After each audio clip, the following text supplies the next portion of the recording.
जीवन में हंसना बहुत जरूरी है और हंसने का वरदान केवल और केवल मनुष्य के पास है और कोई हंस नहीं सकता।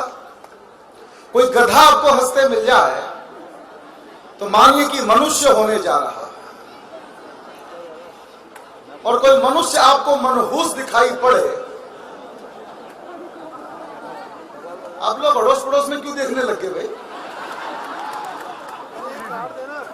ये तो अपने भीतर देखने की जरूरत है कि मैं क्या कर रहा हूं। तो हंसते रहिए, मुस्कुराते रहिए। मेरा परिचय दिया, मैं भिवानी का हूं।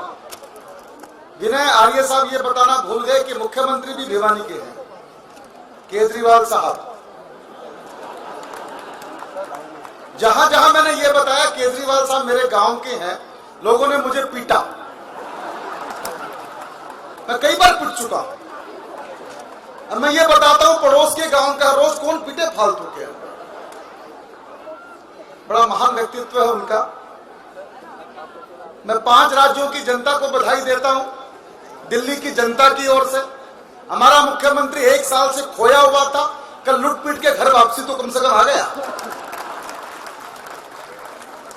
अच्छा, मैंने क्या बोला ये आप कल तक समझोगे, क्योंकि मामला ट्यूबलाइट का होता है। भगवान ने किसी को 5 वाट की चाक लगाई है, किसी को 10 वाट की, किसी को 20 वाट की। मैं तो हरियाणा का हूं, हमारे यहां चौक लगाना ही भूल गए, तो हमारा काम बिना चौक के ही चल रहा है। मैं हास्य का हूं, मेरा काम हंसाने का है। साहब, मैंने डॉक्टर दिनेश त्रेहन के साथ काम किया और हम दोनों ने मिलकर कार्यक्रम बनाया, नाम था दिल से दिल तक, हार्ट टू हार्ट। उसमें 2 स्पीकर थे, राजेश चेतन और नरेश त्रेहन जी। कार्यक्रम शुरू हुआ, डॉक्टर साहब बोले राजेश भैया आप माइक पर जाओ, 1 घंटा तक लोगों को हंसाओ। मैं गया, तालियां बजी, ठाके लगे, उत्सव हुआ। मेरे बाद डॉक्टर त्रेहन माइक पर आए और आकर बोले जीवन जीने के 2 तरीके हैं। पहला तरीका राजेश चेतन वाला है, हंसो, मुस्कुराओ, ताली बजाओ।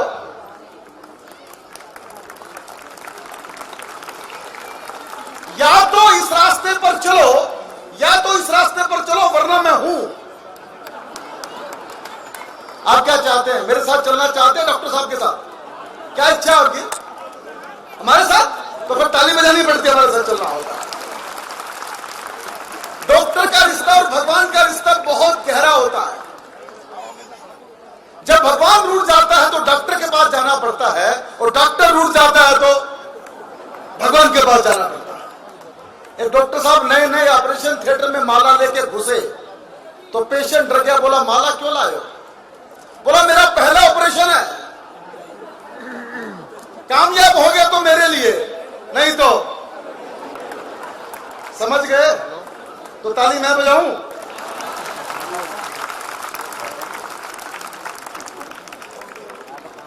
एक डॉक्टर साहब ने ऑपरेशन थिएटर के बाहर 2 लाइनें लिखी हुई थी, यहीं से शुरू करता हूं। 2 लाइनें जीवन में उतर जाए तो जीवन बदल जाए। डॉक्टर साहब ने लिखा था, माशा धर्मपाल जी को समर्पित करता हूं 2 लाइनें।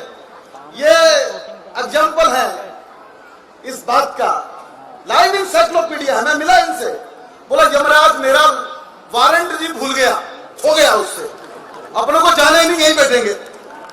ऐसी मस्ती है उनके पास। 2 लाइनें डॉक्टर साहब ने लिखी थी, खोल लेते दिल अगर हंस बोल कर यारों के साथ, खोल लेते दिल अगर हंस बोल कर यारों के साथ, तो हमें ना खोलना पड़ता यूं औजारों के साथ। Thank you, love you. अब आप मेरे योग्य होते जा रहे हो। आप सब वास्तव में एक्सपोर्ट क्वालिटी के लोग हैं। वो हरियाणा में मास्टर जी पढ़ा रहे थे स्कूल में, बोले एक्सपोर्ट इंपोर्ट का मतलब बताओ। इसमें इको चल रहा है दोस्त? हेलो भैया, इसमें इको है क्या? बिल्कुल नहीं है। तो मास्टर जी पढ़ा रहे थे, बोले एक्सपोर्ट इंपोर्ट का मतलब बताओ। हरियाणा का बच्चा बड़ा होशियार, बोला गुरुजी बहुत आसान है। बोला बता? बोला गुरुजी इंपोर्ट मतलब सोनिया, और बोला एक्सपोर्ट? बोला जी सानिया। ये बात भी आप कल तक समझोगे। मैं क्या बोलकर गया था। आइए शुरू करते हैं यात्रा को। आप बहुत भाग्यशाली हैं कि आपका मनुष्य के रूप में जन्म हुआ, यह आपका भाग्य है। आप और भाग्यशाली है कि भारत में पैदा हुए। दुनिया में कोई देश भी मां नहीं है। आपने कभी सुना क्या अमेरिका माता की जय? आपने कभी सुना क्या जापान चाचा की जय? आपने कभी सुना क्या पाकिस्तान अंकल की जय? हो ही नहीं सकता। सारी दुनिया बोलती है भारत माता की जय, तब भारत में पैदा। मैं हैदराबाद में गया था कवि सम्मेलन में। जैसे ही मैंने कहा भारत माता की जय, तो दो भाई बीच में से खड़े हो गए। बोले इसका मतलब क्या होता है भारत माता की जय, हमको समझाओ। मैंने कहा समझाता हूं। मैंने कहा जब जब परमपिता परमात्मा को धरती पे उतरना होता है तो एक ही रास्ता है, भारत की धरती जहां से वो उतर सकता है, इसलिए भारत माता की जय। बोला बात तो ठीक है यार, लेकिन दो परमात्मा तो ऐसे हुए हैं जो भारत के रास्ते नहीं आए ना। कौन से वाले? बोला एक ईसा मसीह और दूसरे पैगंबर हजरत मोहम्मद। मैंने कहा मैं आपका ज्ञान अधूरा है, उसको ठीक कर दूं। ईसा मसीह कहते हैं मैं सन ऑफ गॉड हूं, भगवान का बेटा हूं। इसका मतलब भगवान तो हमारे वाला ही है, वो तो उसका बेटा ही है। दूसरे कहते हैं मैं पैगंबर हूं, पैगाम लेके आया हूं, मतलब पैगाम देने वाला तो हमारे वाला ही है, तुम्हारे पास तो पैगंबर ही है। इसलिए वही धरती जो भगवान को उतार सकती है, इसलिए भारत माता की जय। आप उस धरती पर पैदा हो गए, वहां पैदा होकर दिल्ली में पैदा हो गए, राजधानी में। यह भी आपका भाग्य है। और राजधानी में जुड़ के आप आर्य समाज से जुड़े हुए हैं, यह भी आपका भाग्य है।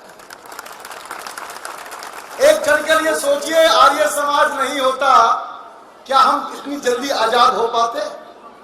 आर्य समाज अगर नहीं होता तो क्या शिक्षा में भारतीय संस्कार बचते? और आर्य समाज अगर नहीं हो पाता तो क्या महिलाओं को वो सम्मान मिलता जो आर्य समाज ने दिया? इसलिए आर्य समाज के साथ जुड़े हैं, ये आपका भाग्य है। और आर्य समाज के साथ जुड़ के आप आज यहाँ कवि सम्मेलन में आए, ये भी आपका भाग्य है। और वहां पे आप राजेश चेतन को सुन रहे हैं, ये आपका परम सौभाग्य है। हमको सुनना भी इतना आसान काम थोड़ा है। तो मैं एक कविता सुनाता हूं आप लोगों को, अच्छी लगेगी तो ठीक है, 4-5 और सुनाऊंगा। जब तक आप ये नहीं कहो कि अच्छी में सुनाता है। मैंने बताया कि केजरीवाल साहब मेरे गांव के हैं, गजब के आदमी हैं, सब बड़े गजब। पिछली होली की घटना आपको सुनाता हूं। पिछली होली पर दिल्ली इंजीनियरिंग कॉलेज में कवि सम्मेलन हुआ। दिल्ली पुलिस ने आयोजन किया। मुझे फोन आया डीसीपी का, राजेश चेतन कवि सम्मेलन में आना है। मैंने कहा साहब मैं तो बिजी हूं, आ नहीं सकता। सामने से आवाज आई आओगे कि उठा ले। भाई इनसे सब डर लगता है। मैं चला गया, सामने की लाइन में मुख्य अतिथि के रूप मुख्यमंत्री बैठे थे। मैंने एक ही बात कही, मैंने कहा साहब मुख्यमंत्री जी आप रोज कहते हैं दिल्ली पुलिस मुझे मिल जाए तो 6 महीने में दिल्ली को ठीक कर दूं।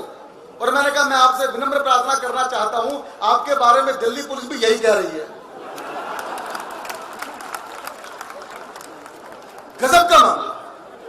पिछली होली पर गुलाल बिक रहा था फुटपाथ के ऊपर, लालू गुलाल, मोदी गुलाल, मुलायम सिंह गुलाल, सबका रेट 25 रुपया। एक थैली पर लिखा था केजरीवाल गुलाल, रेट 500 रुपया। मैं गया, मैंने कहा भाई ये क्या मामला है, सब बाकी 25 में ये 500 में। बोला बहुत खास है। मैंने अभी क्या खास है? बोला हर 15 मिनट में रंग बदल लेता है।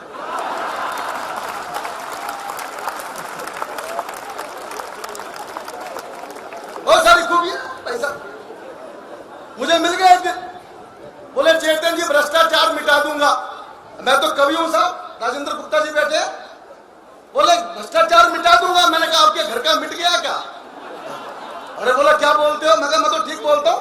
आप भी मुझे बताना, एक जमाना था जब घर में रोटी बना करती थी, तो कोई मुझे बता सकता है पहली रोटी किसकी बनाया करते हम लोग? गाय की, वंडरफुल। दूसरी रोटी कुत्ते की। अब क्या हो गया? पति भी जल्दी में, पत्नी भी जल्दी में, तो पहली रोटी पति को, दूसरी भी बेचारे पति को। तो ये जो पति नाम का प्राणी है, ये गाय की तरह सीधा हो गया है, वो डैश डैश डैश डैश वफादार हो गया। अच्छा अब ताली क्यों नहीं बजा रहे? मैं भी समझ रहा हूं। बोला ये तो हम रोज ही करते हैं साहब, ताली क्यों बजा? तो मामला बड़ा जोरदार है भ्रष्टाचार का भी। एक हमारे साहब प्रधानमंत्री जी हैं, उनका भी जवाब नहीं। पहले प्रधानमंत्री वो थे जो बोलते नहीं थे, दूसरे ये आहें चुप्पी नहीं होते। दिल की बात, मन की बात, फेफड़े की बात, गुर्दे की बात, टेलीविजन की बात, रेडियो की बात सारा दिन बोलते ही रहते हैं। अच्छा, जब घर में लुगाई ना हो तो आदमी को रेडियो पर आकर बोलना पड़ता है। और मोदी साहब तो ऐसे भाग्यशाली है, घर में लुगाई नहीं, संसद में अपोजिशन नहीं, जो मर्जी बोलो, तो उनकी बोलने की आदत हो गई है। मैं कविता मोदी जी पे सुनाऊं उससे पहले मैंने एक ही बात सीखी है जीवन में कि जिस मंच पर जाओ वहां की बात थोड़ा जरूर करो। मैं कविता पहले आर्य समाज पर, महर्षि दयानंद पर पढ़ना चाहता हूं, मेरा साथ दीजिएगा। और यह कविता बहुत जरूरी है, आज के मंच से हम अपने पुरखों को याद जरूर करें जिनकी वजह से यह बहार है। सुनिएगा और मेरा साथ दीजिएगा। सच में भारत के रखवाले स्वामी जी, आप स्वामी जी मेरे साथ सब मिलके बोलेंगे तो ज्यादा मजा आएगा। सच में भारत के रखवाले जिंदाबाद, क्या बढ़िया बोलते हैं आप। सच में भारत के रखवाले, वेदों को गुंजाने वाले स्वामी जी। और पहला शेर आएगा आपके सामने, ध्यान से सुनिएगा। अंग्रेजों से बार बार जो टकराए, अंग्रेजों से बार बार जो टकराए, राष्ट्र समर्पित थे मतवाले स्वामी जी। आवाज को और बढ़ाओ। बिरजानंद गुरुवर से जो भी ज्ञान मिला, बिरजानंद गुरुवर से जो भी ज्ञान मिला, सच में थे अमृत के प्याले स्वामी जी। सच में थे अमृत के प्याले स्वामी जी। नारी का सम्मान जगाया भारत में, नारी का सम्मान जगाया भारत में, मातृशक्ति के बने शिवाले स्वामी जी। मातृशक्ति के बने शिवाले स्वामी जी। सत्य का प्रकाश कलम से लिख डाला, सत्य का प्रकाश कलम से लिख डाला, पावनता के परम उजाले स्वामी जी। और आखिरी की पंक्तियां सुनिएगा। हिंदू वैदिक संस्कृति का सम्मान किया, हिंदू वैदिक संस्कृति का सम्मान किया, अद्भुत थे वो संत निराले स्वामी जी। अद्भुत थे वो संत निराले स्वामी जी।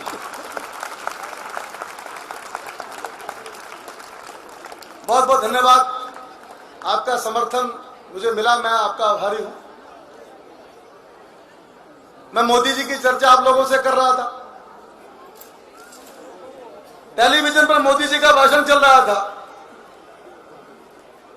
मनमोहन जी ने फोन लगाया सोनिया जी को, मैडम टीवी देख रही हो क्या? बोले हाँ देख तो रही हूं। ये टीवी पर जो बोल रहे हैं भारत के प्रधानमंत्री है क्या? बोले हाँ प्रधानमंत्री बोल रहे हैं।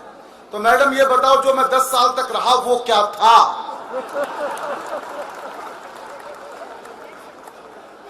सुनिएगा। बात बात में बात बनाना मोदी जी से सीखो जी, कमाल के आदमी है। कल तो उन्होंने हैट्रिक ही मार दी। देखो एक बात समझ लो, लोकतंत्र है भारत में, आप मोदी के समर्थक भी हो सकते हैं, मोदी के विरोधी भी हो सकते हैं, ये आपका हक है।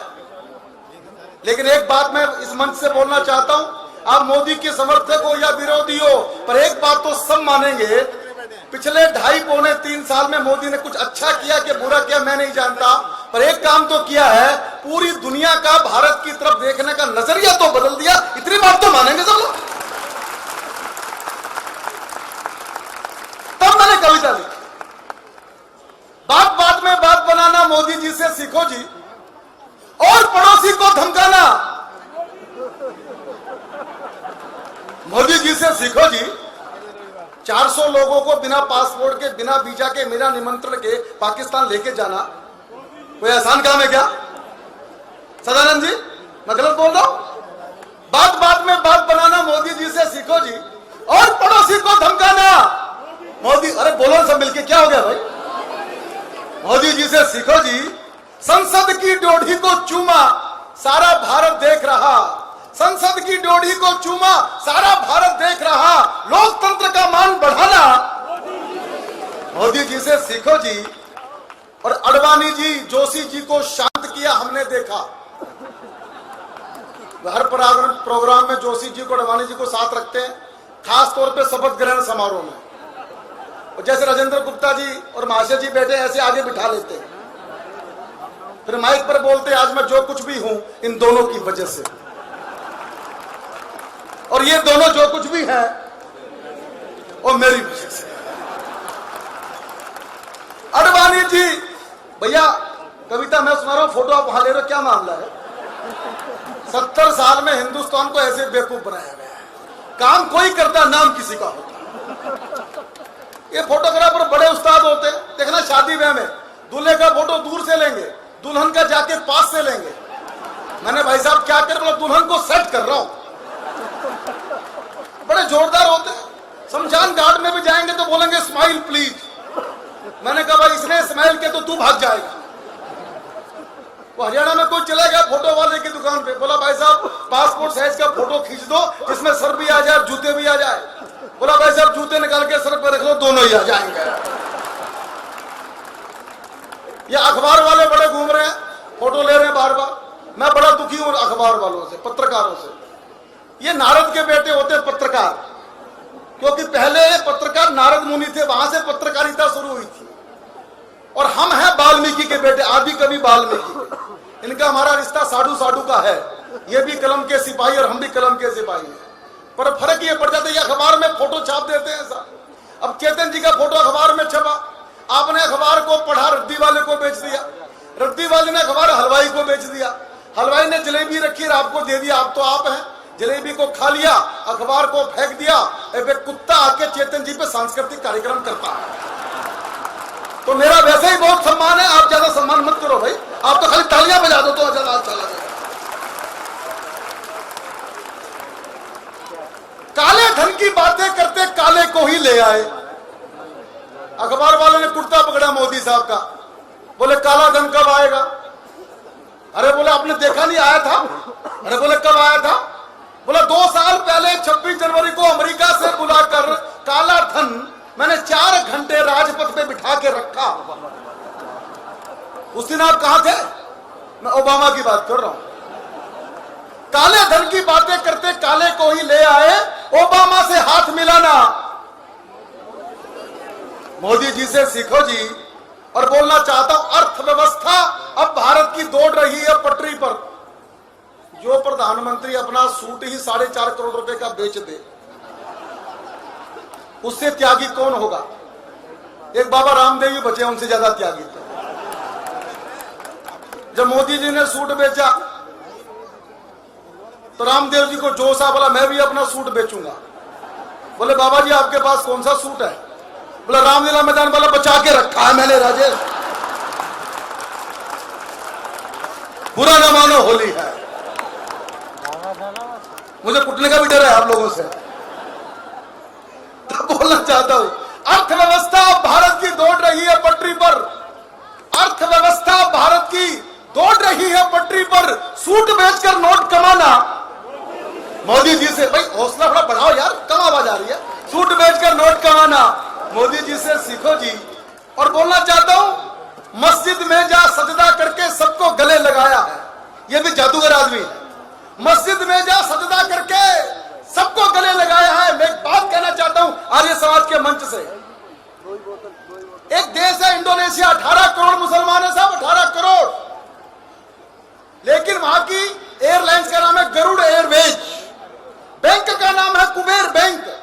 जो रामलीलाएं दिल्ली में होती है वैसी रामलीलाएं इंडोनेशिया में भी होती है। अखबार वालों ने पूछा तुम तो मुसलमान हो, तुम रामलीला क्यों करते हो? उत्तर मिला हमने धर्म बदला है, पुरखे थोड़ा बदले। ये बात पाकिस्तान के समझ में आ जाए तो संकट ही खत्म हो जाए।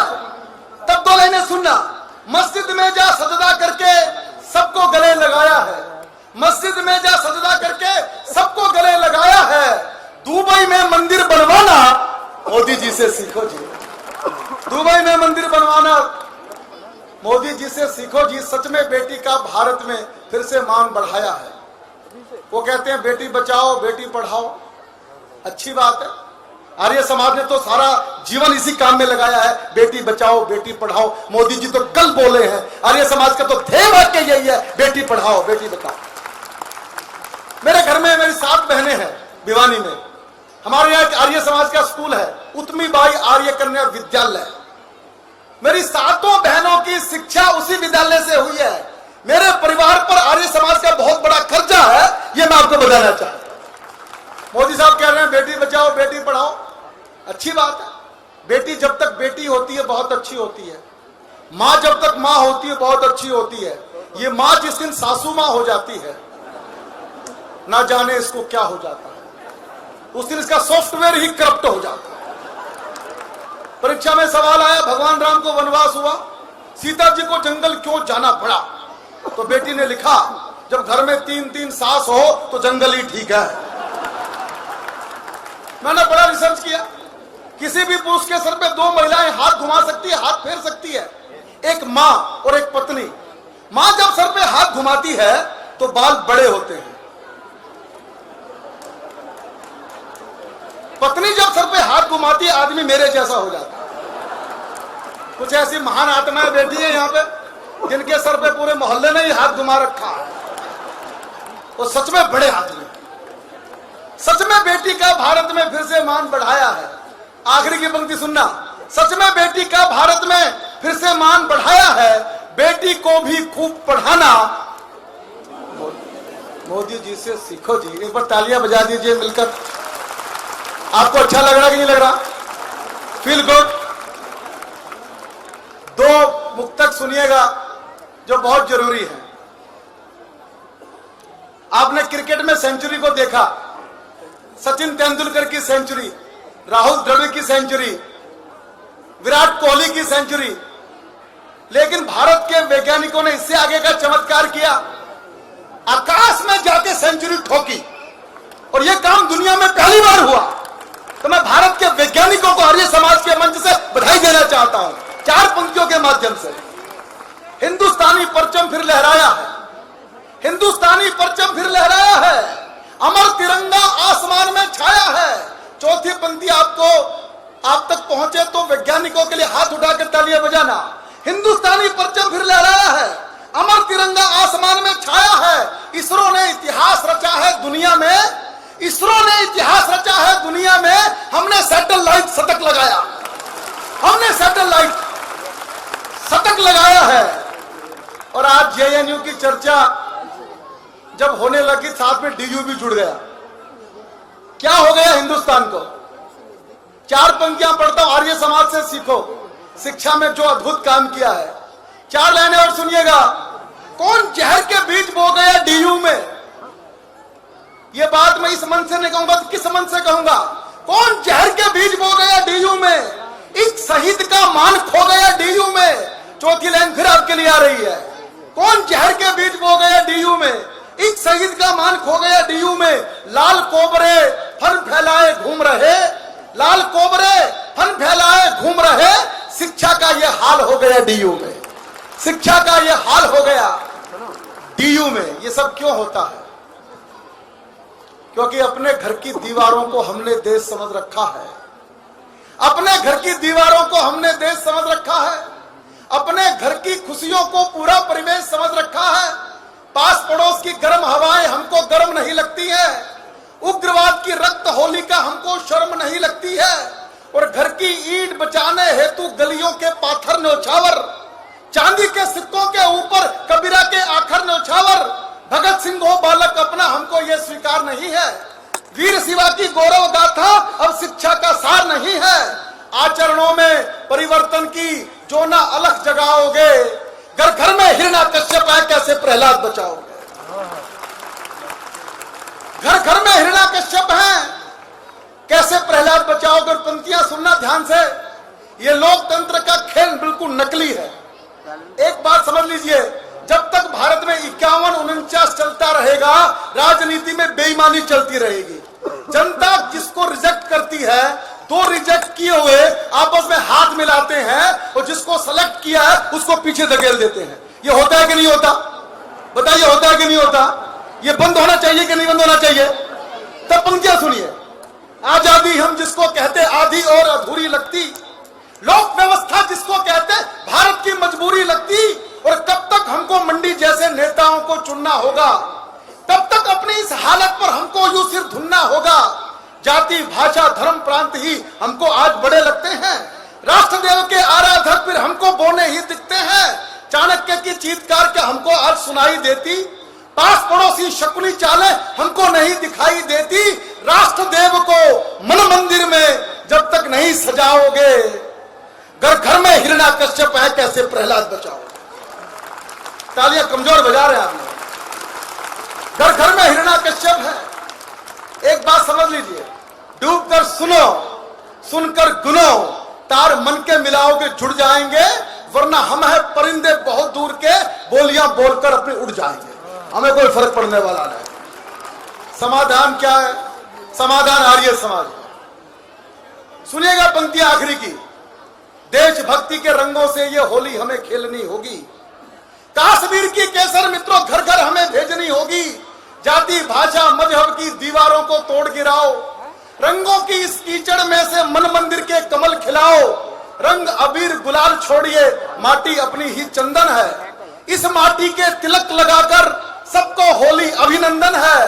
कच्चे कच्चे नहीं चाहिए, पक्के रंग से खेले होली। देश प्रेम के मत वालों की कदम कदम पर होगी टोली। इसी सूत्र से जो भारत में होली नहीं मनाओगे, घर घर में हिरण्याकश्यप है, कैसे प्रहलाद बचाओ।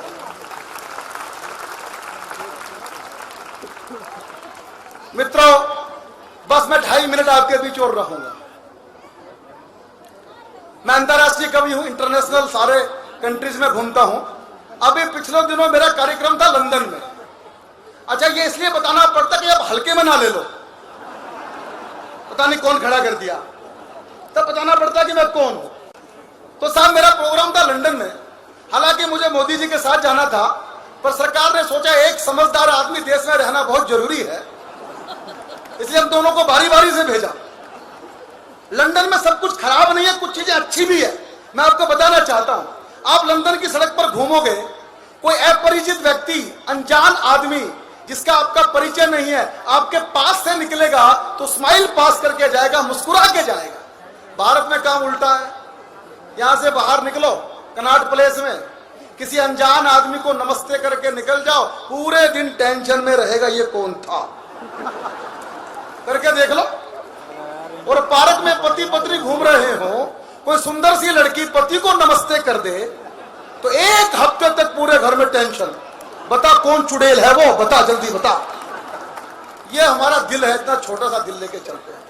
ये हालत हमारी और रखी है। तो दोस्तों, हंसते रहिए, मुस्कुराते रहिए, ये बहुत जरूरी है। एक घटना सुना के अपनी वाणी को विराम देना चाहता हूं। अभी कुछ दिन पहले मेरा अमेरिका में कार्यक्रम था, फिलाडेल्फिया में। सच्ची घटना आपके साथ जोड़ना चाहता हूं। राजेंद्र गुप्ता जी, मैं होटल में जब रुका तो होटल की दीवार पे राधा कृष्ण का फोटो लगा हुआ। मैंने होटल के मालिक का नाम पूछा तो बोले महावीर जी हैं अहमदाबाद के। मैं महावीर जी से मिला, मैंने कहा अमेरिका के किसी होटल की दीवार पे राधा कृष्ण का फोटो कैसे लगा दिया? अरे बोले चेतन जी, जहां भी जाओगे ऐसा ही मिलेगा। मैंने भी ऐसा क्या कर दिया? बोला अमेरिका के 70% होटल हिंदुस्तानियों ने खरीद लिए हैं। मेरे दिमाग ने काम करना शुरू किया। मैंने कहा होटल अपने हो गए हैं तो 4-5 साल के बाद अमेरिका का राष्ट्रपति भी अपना हो जाएगा। क्या बात, ये बात आपको जमी नहीं क्या? मैं पूरा गणित आपको समझाता हूं। अमेरिका की कुल आबादी 30 करोड़ है। 30 करोड़ की आबादी में 30 लाख हिंदुस्तानी पहुंच चुके हैं। अब मुझे ईमानदारी से बताओ, 4-5 साल में अपने लोग कितने हो जाएंगे? करोड़ 2 करोड़ तो हो ही जाएंगे। और इस परियोजना में बिहार को शामिल कर ले तो यह काम और जल्दी हो जाएगा। नहीं हो सकता क्या? उसमें क्या स्थिति बताना चाहता हूं। आज अमेरिका के अंदर 70% होटल भारतीयों के हैं। अमेरिका में 5 लाख डॉक्टर है, भारत के 5 लाख। और आपको सुन के अच्छा लगेगा, अमेरिकन लोग अपने डॉक्टर पे कम भरोसा करते हैं, भारत के डॉक्टर पे ज्यादा भरोसा करते हैं। कंप्यूटर हमारे हैं, सॉफ्टवेयर हमारे हैं। मैं तो आज भगवान से प्रार्थना करता हूं, आर्य समाज, आर्य सभा का दिल्ली का ये कार्यक्रम जो हम होली का इस विद्यालय में कर रहे हैं, अगले साल ये अमेरिका में होना चाहिए। सपने लेने में क्या बुराई है भैया? तो बुराई है क्या? कोई बुराई नहीं है। तो होटल हमारे, कंप्यूटर हमारे, सॉफ्टवेयर हमारे, और नासा जो विश्व का सबसे बड़ा रिसर्च इंस्टीट्यूट है, उस नासा में भी 36% वैज्ञानिक अपने भारत के हैं, तब कहे का नासा। आखिरी की पंक्तियां सुनिए और भारत मां की वंदना में तालियां बजाइए। आखिरी पंक्ति पर, विश्व जीतने वाला घोड़ा हमने ही तो छोड़ा है, विश्व जीतने वाला घोड़ा हमने ही तो छोड़ा है, परमाणु से हमने जग को मैत्री युग से जोड़ा है, अमेरिका भी हमको अपने घर पर आज बुलाता है, चीन हमारे घर पर आकर समझौता कर जाता है, अपने डॉक्टर वैज्ञानिक तो दुनिया भर में छाए हैं, कंप्यूटर में हमने जग में कीर्तिमान बनाए हैं, और विश्व जीतकर जिस दिन भारतवासी घर पर आएंगे, अश्वमेध यज्ञ पूर्ण होगा, गीत खुशी के गाएंगे, उस दिन अपने भारत भू पर नई दिवाली आएगी, उस दिन भारत माता जग में वंदनीय कहलाएगी। मैं उस दिन के इंतजार में दीपक रोज जलाता हूँ, कब आएंगे राम लौटकर घर घर अलग जगाता हूँ, राम लखन तुम नव भारत के जग को ये बतलाना है, और भारत के गौरव का झंडा दुनिया पर लहराना। बहुत बहुत धन्यवाद, बहुत आनंद आया आपके बीच आके। मैं आप सबका धन्यवाद करता हूं और प्रार्थना करता हूं कि आपके जीवन में होली के रंग हमेशा रहे, आप मुस्कुराते रहें, हंसते रहें।